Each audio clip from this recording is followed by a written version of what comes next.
రంగంలోకి దిగలేదు. ఈ ఒక్కరోజు మాత్రమే, రేపటి నుండి రోజు ఇలాగే చెప్తున్నావు. నీకు మళ్ళీ మావులైపోయింది.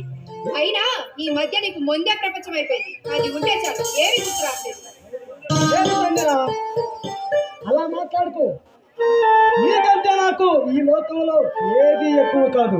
నేను ఇన్నాళ్ళు అదే అనుకున్నా, కానీ నీకు నీ ముందుంటే చాలు, ఇంకేమీ గుర్తులేదు. నా మీద నీకు ప్రేమ తగ్గిపోయింది. ఎంత మాట అన్నావు సంజన. ఆ సూర్యుడికైనా ఈ భూమి మీద ప్రేమ తగ్గి ఉదయించటం మానేస్తుందేమో, కానీ ఎప్పటికీ తగ్గదు. ఈ ముందు బట్టలో పడి ఈ రోజు నా పత్రి అనే సంగతి మర్చిపోయా. వచ్చే పత్రికి నన్నే మర్చిపోతావేమో. ఊపిరి పీల్చుకోవటమైనా మర్చిపోతానేమో, కానీ ఎప్పటికి మర్చిపోను సంజన. ఆ దేవుడే కనిపించి నీకు నీ ప్రాణం కావాలన్నా, లేకపోతే నీ కడుగులో కావాలంటే కావాలంటాను. సారీ మావయ్య, ఈ ముందు మధ్యలో పడి ఏమైపోతావా అని అలా అన్నాను. రాత్రి ఎంత టూమా చేయొచ్చుగా. నేను అన్న కలిపి తినిపించినా నువ్వు తినలేదు. అయినా నీకు నాకంటే ఈ ప్రపంచంలో ఏది ఎక్కువ కాదు మావయ్య. ఆ భగవంతుడి ప్రత్యక్షమై నీకు నీ మావయ్య కావాలా, నీ ప్రాణం కావాలంటే జన్మ జన్మలకి మా మావయ్య కావాలని కోరుకుంటాను.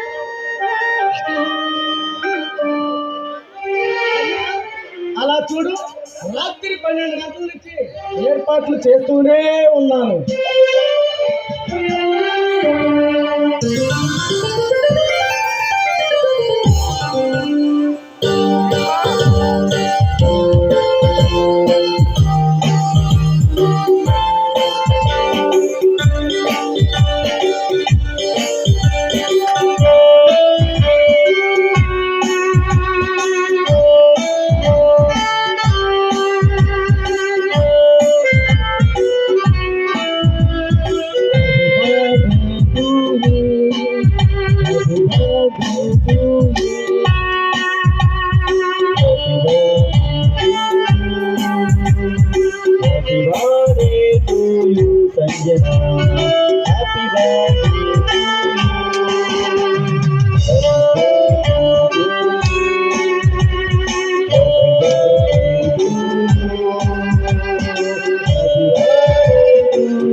నాదొక చిన్న గిఫ్ట్.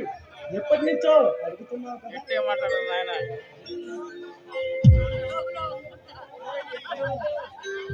సరే మావయ్య.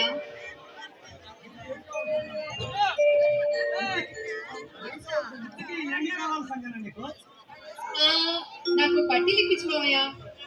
సరే, రేపు తిరునాళ్ళ జరుగుతుంది. ఆ తిరునాళ్ళలో నీకు బహుమతిగా కొనుక్కొస్తా. మా మంచి మావయ్య. మావయ్య, నాకు ఒక మాట ఇస్తావా? ఏమిటో చెప్పు సంజన. ఇంకెప్పుడు త్రాగనని నాకు మాట ఇవ్వు. ఓకే, నీకెప్పుడు తాగనని నీకు మాటిస్తున్నా. మా మంచి మావయ్య.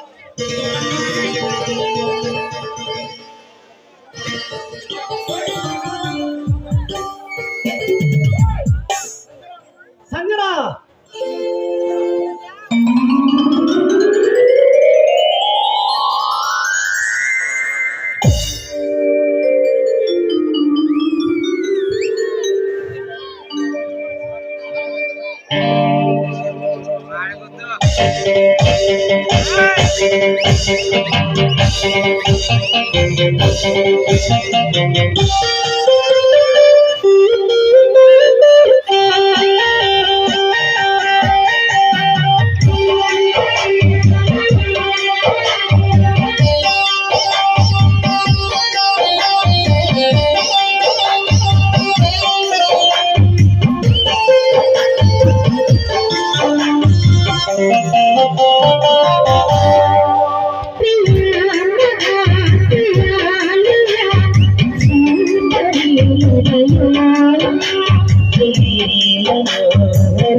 దయచేసి వెనకున్న జనాలు కూర్చోవాలండి.